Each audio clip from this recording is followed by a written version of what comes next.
Hello বন্ধুরা, আজকে আমি বানাচ্ছি এই সিজনের প্রথম কাঁঠাল চিংড়ি বা এঁচোড় চিংড়ি যাই বলো। এখানে আলু আর কাঁঠালটাকে আমি গরম জলে একটু নুন হলুদ দিয়ে ভাপিয়ে নিয়েছি। এখানে চিংড়ি মাছ অনেকটা আছে, এখানে গরম মশলা আমি বেটে নিয়েছি, এখানে আছে টমেটো কুচি, পেঁয়াজ কুচি, এখানে আছে জিরা বাটা, এটা ধনে বাটা, এটা পেঁয়াজ আর লঙ্কা পেস্ট করা, আর এখানে আছে রসুন, আর এখানে আছে আদা। চলো বানাই আর তোমাদের সাথেও রেসিপিটা শেয়ার করি।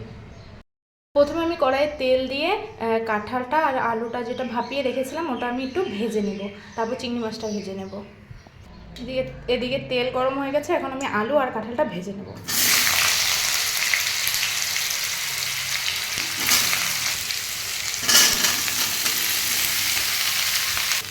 দেখো কাঁঠালটা কিন্তু আমি লাল লাল করে ভেজে নিয়েছি, এখন এটাকে আমি নামিয়ে নেব।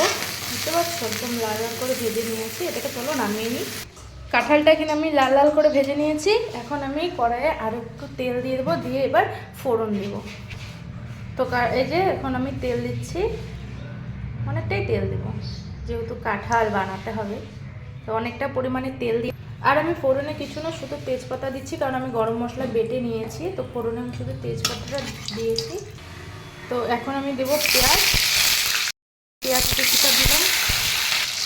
পেঁয়াজ কুচিটাকে এখন ভালো করে লাল লাল করে ভেজে নেব।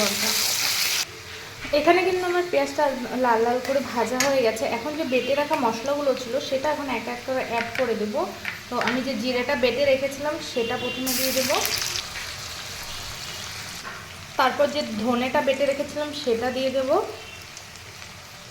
এবার দিয়ে দেবো বেটে রাখা রসুন। আমি কিন্তু সমস্ত মশলা বেটে নিয়েছি। তারপর আমি এখানে দিয়ে দেবো বেটে রাখা আদা। এবারে এগুলোকে একটু ভালো করে মিক্স করে নেব, তারপর এটাতে পেঁয়াজ বাটা আর লঙ্কা বাটাটা অ্যাড করবে। এবার আমি এটাতে যে লঙ্কাটা আর পেঁয়াজটা পেস্ট করে রেখেছিলাম সেটা দিয়ে দেবো। এবার এগুলোকে একটু ভালো করে কষাবো, যতক্ষণ না কাঁচা গন্ধটা চলে যাচ্ছে ততক্ষণ কষাবো। তারপর এটাতে নুন হলুদ অ্যাড করবো। অনেকটাই কষিয়ে নিয়েছি, এবার আমরা এটাতে অ্যাড করব নুন আর হলুদ। তো যতটা পরিমাণে নুন লাগে ততটা অ্যাড করে নেব। আমি এখানে 2 চামচ অ্যাড করেছি। এরপর আমি দিয়ে দেবো হলুদ গুঁড়ো। এবার মশলাটাকে ভালো করে কষাবো, যতক্ষণ না তেল ছেড়ে দিচ্ছে ততক্ষণ কষিয়ে তারপর আর একটু জল দেবো।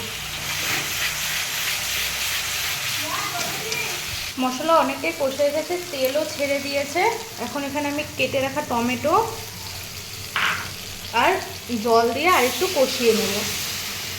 আমার কিন্তু মশলাটা ভালো করে কষানো হয়ে গেছে, দেখতে পাচ্ছ একদম তেল ছেড়ে দিয়েছে।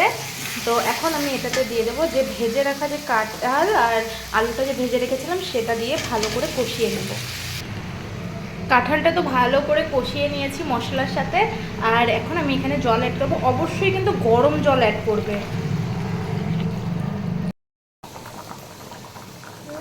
তো এখন আমি এই ফুটন্ত কী বলো তরকারির মধ্যে আমি ভেজে রাখা যে চিংড়ি মাছটা আছে সেটা এখন দিয়ে দেবো।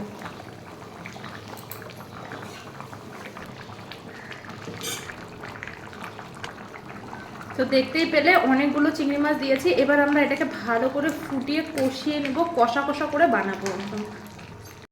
এখানে কিন্তু আমার এঁচোড় চিংড়ি বা কাঁঠাল চিংড়ি যেটা বলো একদম রেডি।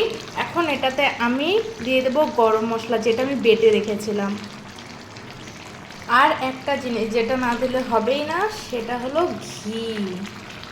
সামান্য ঘি ছড়িয়ে নামিয়ে নেব, আর আমাদের গরম গরম এঁচোড় চিংড়ি কাঁঠাল চিংড়ি রেডি।